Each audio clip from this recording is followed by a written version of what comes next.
नमस्कार प्रिय छात्र और छात्राएं, मैं जितेंद्र कुमार रावत अमन कंप्यूटर शॉर्ट हैंड सेंटर आपका हार्दिक स्वागत करता है।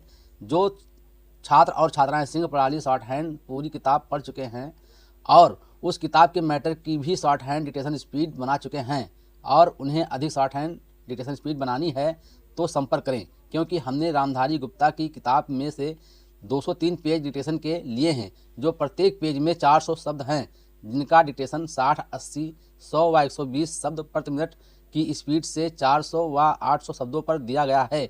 जो छात्र व छात्राएं विधिवत रूप से इन मैटरों का होमवर्क करके व्हाट्सएप पर चेक करा के अपनी शॉर्ट हैंड डिक्टेशन स्पीड बढ़ाना चाहते हैं या आउटलाइन प्राप्त करना चाहते हैं या शॉर्ट हैंड पढ़ना चाहते हैं तो संपर्क करें। मोबाइल नंबर 91 98 94 39 41, दूसरा है 700 790 52 75। अतः संपूर्ण पढ़ाई व्हाट्सएप पर वीडियो के माध्यम से कराया जाएगा। धन्यवाद। उपाध्यक्ष महोदय, वित्त मंत्री को देश की आर्थिक स्थिति और निर्धनता के संबंध में जितनी जानकारी प्राप्त होती है उतनी किसी अन्य मंत्री को संभव नहीं होती। बजट बनाते समय वैसे तो बजट में आय व्यय का ब्यौरा होता ही है, लेकिन मूल रूप में देश की आर्थिक नीतियों में किस प्रकार का परिवर्तन हो तथा किस मार्ग पर वो देश को चलाना चाहते हैं, सरकार का लक्ष्य क्या है, इन सब नीतियों का बजट में विवरण होता है। हमारे वित्त मंत्री चाहे जिस पद पर भी रहे हों, चाहे वे मुख्यमंत्री रहे हों या केंद्रीय सरकार में रहे हों, उन्होंने शानदार काम किया। जिस समय उन्होंने बजट प्रस्तुत किया उस समय देश को और विशेष रूप से गरीबों को उनसे बहुत सी आशाएं थी।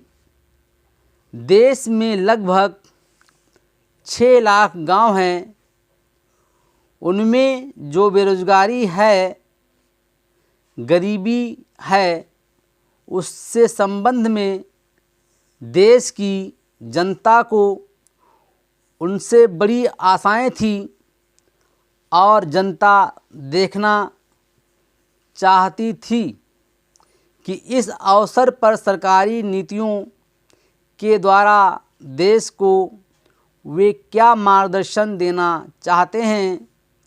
इस दृष्टि से 3 महत्वपूर्ण बातें इस समय देश के सामने थी। देश का आर्थिक विकास तेजी से हो, अधिक लोगों को काम मिल सके और मूल्यों में स्थिरता आए।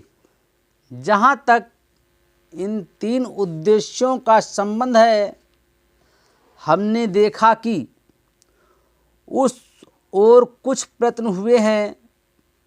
विशेष रूप से गरीबी हटाओ के संबंध में इस देश में जो चर्चा चल रही है, इस बजट में कुछ सीमा तक उसका उल्लेख मिलता है, क्योंकि जितने भी प्रत्यक्ष कर लगे हैं वे ज़्यादातर धनी लोगों पर और विशेष रूप से शहर के लोगों पर लगाए गए हैं।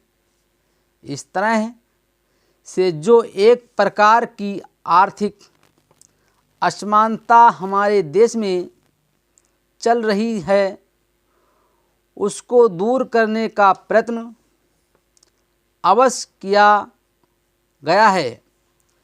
लगभग 5 दशक पूर्व जब हमारा देश स्वतंत्र हुआ था, उस समय देश में जितने सरकारी कर्मचारी थे वे ऐसा समझ बैठे थे कि अब तक देश में जिस तरह से अंग्रेजी का प्रशासन चल रहा था उस तरह से काम नहीं चलेगा, क्योंकि कांग्रेस के जो नए लोग आए थे, जो मंत्री बने थे, वे लोग धन के मामले में त्यागी आदमी हैं।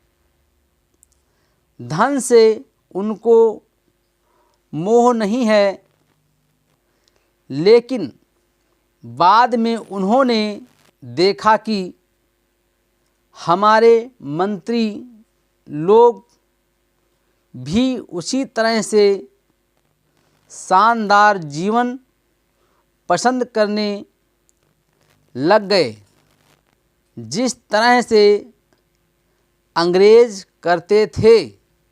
Full stop.